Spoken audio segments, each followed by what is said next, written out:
안녕하십니까. 뉴포 초대석의 홍성구입니다. 오늘 스튜디오에 모신 분은요. 저희 스튜디오에서는 아마 그 아프리칸 아메리칸을 초대한 건 처음인 것 같은데요. 요즘 화제가 되고 있는 아주 파워풀한 단편 영화가 있습니다. 블랙 코리아라는 영화가 있는데요. 이 영화의 실제 스토리 주인공이자 이 영화의 극본을 쓰신 패티 킴 길을 모셨습니다. 안녕하십니까. Welcome to my studio. Thank you. Can you speak Korean? For just No. greeting to them? No. 감사합니다. 감사합니다. That's Okay. about it, yeah. Okay. What is the meaning of Black Korea? The title of it.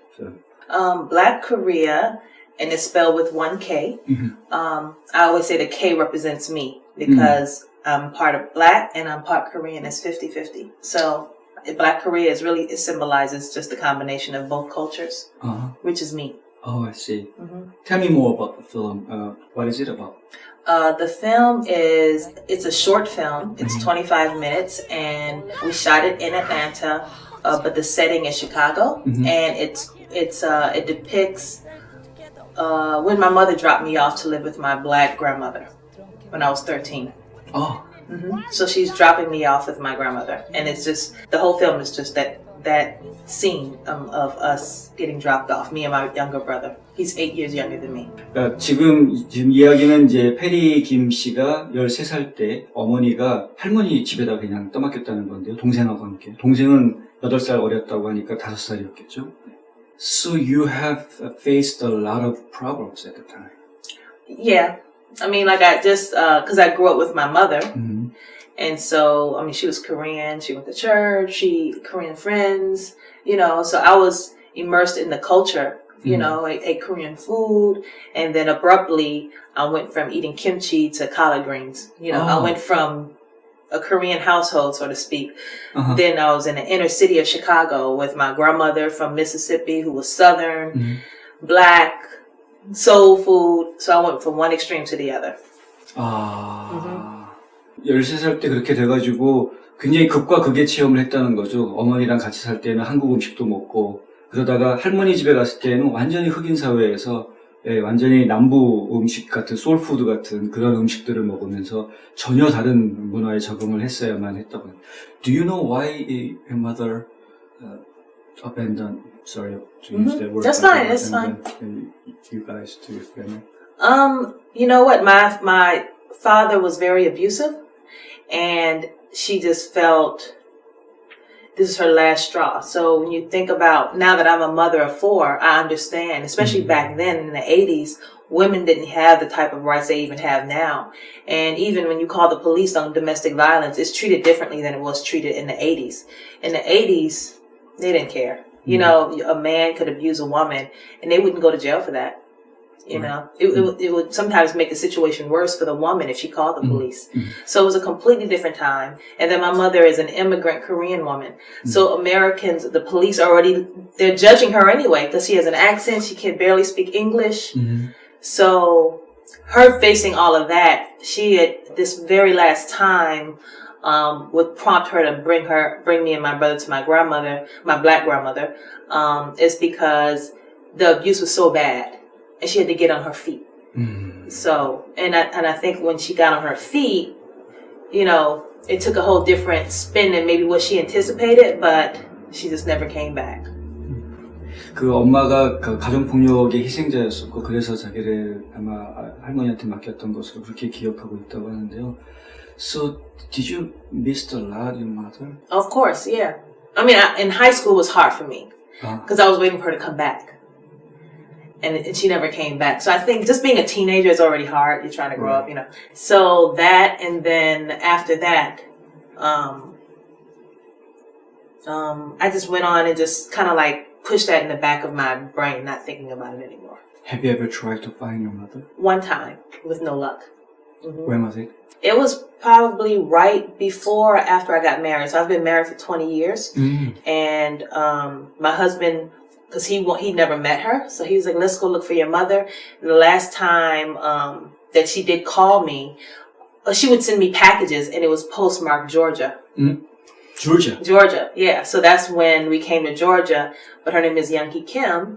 And when I went to go look up and try to call the Young Hee Kims, it was so many, it was... Right. Yeah. Yeah, it's a very typical name. It's so for- typical. It's like it's like John Smith. You know, it's just Alright. such a typical name. And I just got discouraged and I just left it alone. Oh, so maybe your mother lives in Georgia right It's now. very possible. I see. 저 어머니 이름이 김영희라고 하는데요. 너무 흔한 이름이어서 20년 전에 어머니를 찾으려고 했었는데 너무 흔한 이름이었고 너무 그 이름을 가진 분들이 많아서 조지아에 아마 살고 계실 것 같다고 합니다. 혹시 이 방송을 보시는 분 중에 김영희라는 분을 아시는 분이 계시면 연락해 주시면 저희 도움이 되겠네요. 뷰티 서플라이를 한다는 얘기를 제가 들은 것 같은데요. 네. I heard that your mother worked in the beauty supply, right? She did. Oh, I think her and her husband owned it. So my mother remarried a Korean man. And he doesn't know about me. nobody knows, but if your mother watched this video and Yeah, no. if she calls you, then what are you gonna do? I wouldn't be angry. Because I'm not angry anymore. Oh, I see. Yeah. 화내지는 않을 거야, 믿어. 지금 노아은행에 오셔서 다양한 금융 서비스를 누려보세요. 보다 빠르고 간단한 SBA론, 고객의 정보를 안전하게 지켜주는 믿음직한 알림 서비스, 쉽고 빠른 손안의 작은 은행, 모바일 뱅킹. 한인사회와 함께 성장해온 노아은행이 감사하는 마음으로 여러분을 모십니다. 좋은 사람들이 모여있는 좋은 은행. 노아은행. You look very young. Even you have 4 kids. Yes. Wow, how come? How Is come I there look young? Yeah. Is there any secret?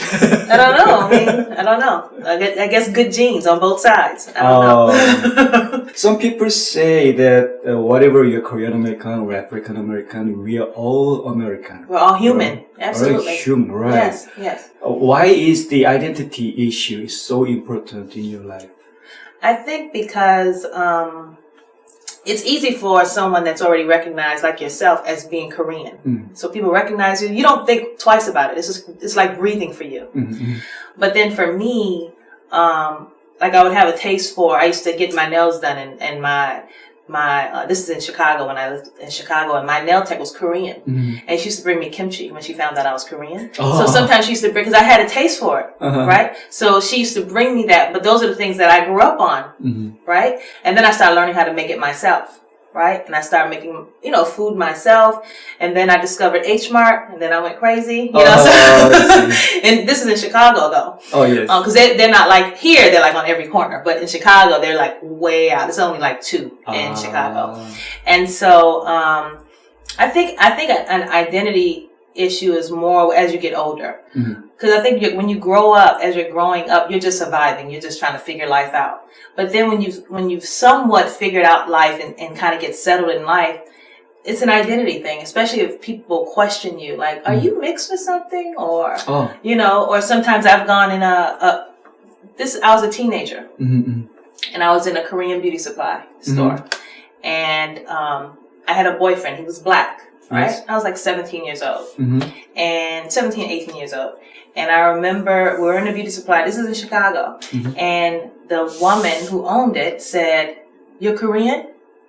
And I was like, "Yes." But I never get approached like that. So I said, "Yes." Okay. She's like, "Oh, okay."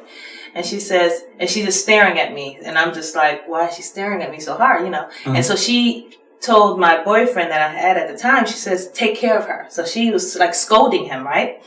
And then she didn't let me pay for my purchase. Wow. So then after years later, I thought about it. And when I realized there were other people like me, I was thinking to myself, she probably has a black daughter. Yeah. And she saw her in me. Possibly, yes. And so it's when I finally got connected to this big, we call them KBs, Korean and Black. I got connected to this big KB community, especially here in Atlanta. There's a huge KB community. Right. And I got connected to them. I got connected to them when I lived in Chicago, but then of course, then we would have meet and greets here in Atlanta. And it's like, we don't have to talk. We get each other. We know each other. A lot of them still have their mothers, so it's not like, but then a lot of them don't. Okay. But everyone has empathy for each other. They understand each other. It's an unspoken language that we have with one another. Wow. Okay. The film, The Black Korea, has also includes a lot of issues, not only the identity issue, but also the Domestic domestic violence. violence, the responsibility issues. Mhm. So what is the main message you want to imply with your film?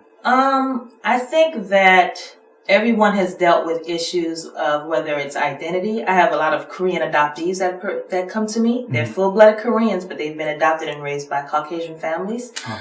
And so a lot of them have connected to me in the film.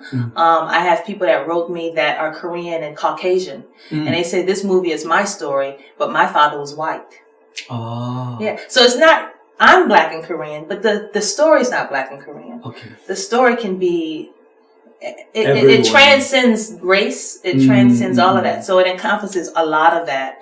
And I think people just connect to it. You know, there are people that they didn't have parents in the military, and they're like, those are my parents when I grew up. Because domestic violence is an issue. So there's so many issues in the film that you can connect with one of them.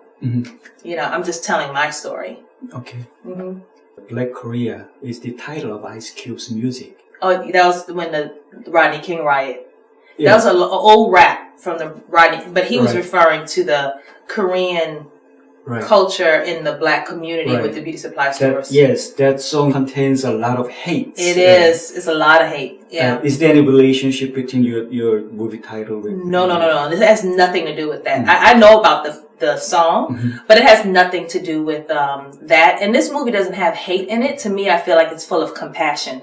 Oh. You know, and I think that this movie would lend compassion to that song.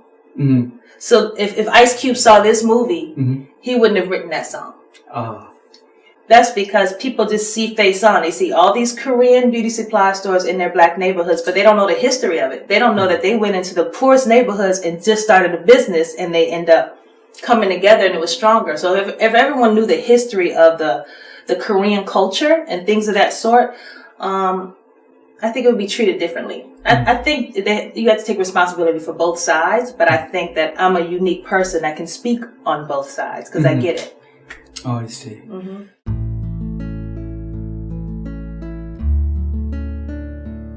안녕하세요. 이상회계법인의 이상엽입니다. 30년 동안 아틀란타 한인사회에 봉사한 역사와 경험을 바탕으로 여러분들의 세무 회계 관리와 재정 은퇴 계획을 상담해드리고 있습니다. 부자 되세요.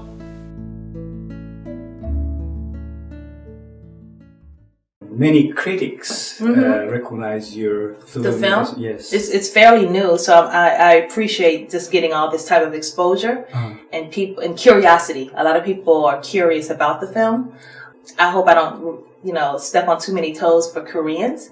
But like even the lead actor in the movie, Jenny Kang, I mean, she's full Korean. And her mother, who's like around the same age, generation as my mom. I think my mother was born in Busan, so was her mother. And her mother, I remember saying, she said, it's time for something like this. It's time for, she was saying, the Korean culture to embrace instead of separating, because of the purity of blood, instead of shunning that, because there are a lot of broken people that are Korean, mixed, and feel so rejected. Because of the culture won't recognize them. Oh, I see. When is it the Bronze Festival? The film So it's next Wednesday, and the screening, I believe, is at 8:00, but I think online it said 7:00. The tickets are free, but there are only 200 seats, and a lot of people have been reserving them, so you have to reserve a ticket. 이 영화는 이제 다음 주 수요일 날 저녁 8시에 브란스 필름 페스티벌이라고 그 흑인 영화 축제가 있습니다. 근데 그 기간 중에 상영이 되고요. 표는 무료라고 하는데 자리가 200석밖에 없어서 자리가 모자랄 수 있으니까 미리 예약을 하셔야 될 것 같습니다. And with the Bronze Lens, like the Bronze Lens Film Festival is an Oscar qualifier. So actually I can get nominated for an Oscar for a short film now after this. Right. Why don't you screening in Koreatown? I submitted to a few Korean festivals and they didn't accept me. I know, but then I did one in Korea, the Busan Film Festival in Korea. Yes. And I think someone took the screener there, so someone stole it, and they were selling the screener, and it downloaded over 5,000 times in Seoul, Korea. Oh my God. So there's a need. They want to watch it. Yes. I mean, I wasn't happy about stealing it, but I was like, there's clearly a need there. They want to see it. I got directed to the website that they were taking it on, and people are commenting. They're giving their review on it. They're like, oh, it's a pretty good movie. I'm like, oh my God. Okay. But this is in Korea, and there was nothing I could do with it. When I called my attorney or whatever, there was nothing I can do with it. This is when we first released it, like in October. This happened late last year. Wow. So I know there's a need and want an audience there overseas, you know, because Japanese people, Vietnamese people, other Asian backgrounds have reached out and they come and see the film and they connect to the story. It's too shame to get that. I know. So hopefully it would work in our advantage and just gain more exposure to see that there's a huge audience that's intrigued with this story. 아니, 한국에서도 상영을 하려고 했답니다. 한국에 있는 영화제에다가 이 작품을 좀 보냈다고 하는데, 부산영화제에다가 이 작품을 보냈더니 이 사람들이 이걸 갖다가 불법으로 퍼뜨려가지고 5,000명이나 다운로드를 받는 이런 일이 있었다고 하는데요. 이게 얼마나 창피한 얘기입니까? 어쨌든 간에, 지금 페리 씨 하는 이야기는 그렇게 많은 사람들이 이 영화를 보고 싶어 한다. 이 영화를 보고 싶어 하는 사람들이 그만큼 많이 있다라는 것은, 그만큼 이 일의 이슈에 대해서 관심 있는 사람들이 많이 있다는 거고요. 한국뿐만이 아니라 뭐 일본, 베트남 등등 해서 여러 아시아 국가들에서 이 영화를 상영할 수 있는 기회가 있으면 좋겠다라는 바람도 이야기했습니다. If you want to say something to your mom, then please. No, I feel I'm gonna start bawling. No. I see. No. Okay, this was the last question. What's Okay. the plan? What's the next plan of you? Well, honestly, what we want is a TV series. Oh, Yeah. I think that because this movie is set in the 80s, yes. but there's so many layers to the story because you can go full flush into the Korean community and then you can go full flush into the African American community. So there's so many perspectives that's packed in this short that can expound and can just be a really great TV series. Oh, yes. And it can go on for seasons because there's so many layers. I mean, you can go back to the 70s in Korea where you see the military going in there Right. and so it would always depict different eras. We're already writing the TV series Bible out for everything. And hopefully I see it either on like Netflix or FX or something like yes, that. yes. And so that's that's the goal is to get a TV series. 마지막 질문이었는데요. 다음 그 계획이 어떻게 되냐고 했더니 이제 TV 드라마 시리즈를 만들고 싶다고 하는데요. 뭐 넷플릭스가 됐던 FX 채널이 됐던 TV 시리즈를 만들면 이게 흑인 사회와 한인 사회 그리고 80년대를 배경으로 하는 거기 때문에 그 시대의 많은 이야기들, 갈등들, 우리 이제 인간적인 삶으로서의 그런 인생의 갈등들, 어떤 여러 가지 것들을 담아낼 수 있을 것 같다. 아주 좋은 드라마가 될 것 같다라고 얘기해 주셨어요.